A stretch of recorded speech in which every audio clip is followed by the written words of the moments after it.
The news ക്യാപ്സ്യൂളിന്റെ സമയമാണ്. നോക്കാം ഇതുവരെയുള്ള വാർത്തകൾ ക്യാപ്സ്യൂളിലൂടെ. മുഖ്യമന്ത്രി പിണറായി വിജയൻ പ്രധാനമന്ത്രി നരേന്ദ്രമോദിയുമായി കൂടിക്കാഴ്ച നടത്തി. വയനാട് പുനരധിവാസത്തിന് കൂടുതൽ തുക വേണമെന്നും കോഴിക്കോട് എയിംസ് അനുവദിക്കണമെന്നും മുഖ്യമന്ത്രി ആവശ്യപ്പെട്ടു.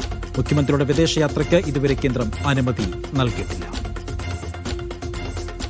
കരൂർ ദുരന്തത്തിൽ സുപ്രീം കോടതിയുടെ മേൽനോട്ടത്തിൽ അന്വേഷണം വേണമെന്ന് TVK. കോടതി പ്രത്യേക സംഘത്തെ നിയോഗിച്ചാലേ കൃത്യമായി അന്വേഷണം നടക്കൂ എന്ന് TVK ആരോപിച്ചു. പ്രത്യേക അന്വേഷണ സംഘത്തിനെതിരായ ഹർജികൾ വിധി പറയാനായി മാറ്റി. കാബൂളിൽ ഇന്ത്യൻ എംബസി വീണ്ടും തുറക്കുമെന്ന വിദേശകാര്യമന്ത്രി S. ജയശങ്കർ. അഫ്ഗാനിസ്ഥാൻ വിദേശകാര്യമന്ത്രി അമീർ ഖാനുമായുള്ള ചർച്ചയിലാണ് ജയശങ്കറിന്റെ പ്രസ്താവന. 2021 ഇന്ത്യൻ എംബസിയും കോൺസുലേറ്റുകളും അടച്ചുപൂട്ടി 4 വർഷത്തിനു ശേഷമാണ് അഫ്ഗാനിസ്ഥാനുമായുള്ള നയതന്ത്ര ബന്ധം ഇന്ത്യ പുനഃസ്ഥാപിക്കുന്നത്.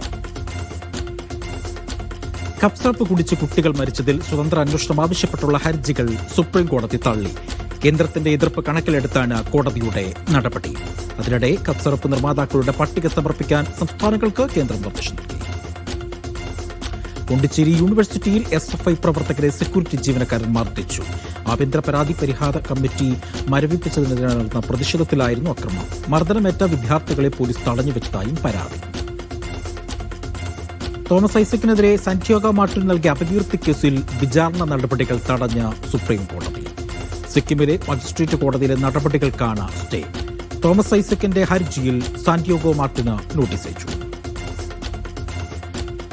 ബീഹാറിൽ സീറ്റ് വിഭജന ചർച്ചകൾ അവസാന ഘട്ടത്തിൽ. 30-ൽ കൂടുതൽ സീറ്റുകൾ വേണമെന്ന ആവശ്യത്തിൽ LJP ഉറച്ചു നിൽക്കുന്നത് NDAയിൽ പ്രതിസന്ധി തുടരുന്നു.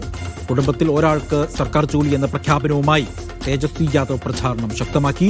2 ദിവസത്തിനുള്ളിൽ സ്ഥാനാർത്ഥി പട്ടിക പുറത്തിറക്കണമെന്നാണ് മുന്നണികൾ പറയുന്നത്.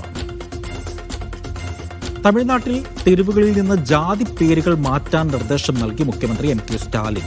നവംബർ 19 മുൻപായി ജാതി പേരുകൾ സ്ഥാപിച്ചിട്ടുള്ള റോഡുകൾക്കും തെരുവുകൾക്കും പുതിയ പേരുകൾ നൽകണമെന്ന ജില്ലാ ഭരണകൂടങ്ങൾക്ക് മുഖ്യമന്ത്രി നിർദ്ദേശം നൽകി. രാജ്യത്തെ ആദ്യത്തെ ബുള്ളറ്റ് ട്രെയിൻ 2027 ഓഗസ്റ്റ് മുതൽ സർവീസ് ആരംഭിക്കുമെന്ന് കേന്ദ്ര റെയിൽവേ മന്ത്രി അശ്വിനി വൈഷ്ണവ്. 2029 ഡിസംബറോടെ ബുള്ളറ്റ് ട്രെയിനിന്റെ മുഴുവൻ പദ്ധതിയും പൂർത്തിയാക്കുമെന്ന് മന്ത്രി നേരത്തെ അറിയിച്ചിരുന്നു. ട്രാക്കുകളുടെയും ഇലക്ട്രിക് വയറിംഗുകളുടെയും പ്രവർത്തനങ്ങളാണ് ഇപ്പോൾ പുരോഗമിക്കുന്നത്.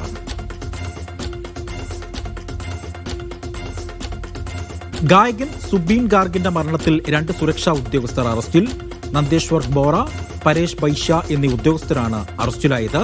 സുബിന്റെ ബന്ധുവായ സന്ദീപൻ ഗാർഗിനെ അന്വേഷണത്തിന്റെ ഭാഗമായി കഴിഞ്ഞ ദിവസം അറസ്റ്റ് ചെയ്തിരുന്നു. അസം പോലീസ് സർവീസ് ഉദ്യോഗസ്ഥനാണ്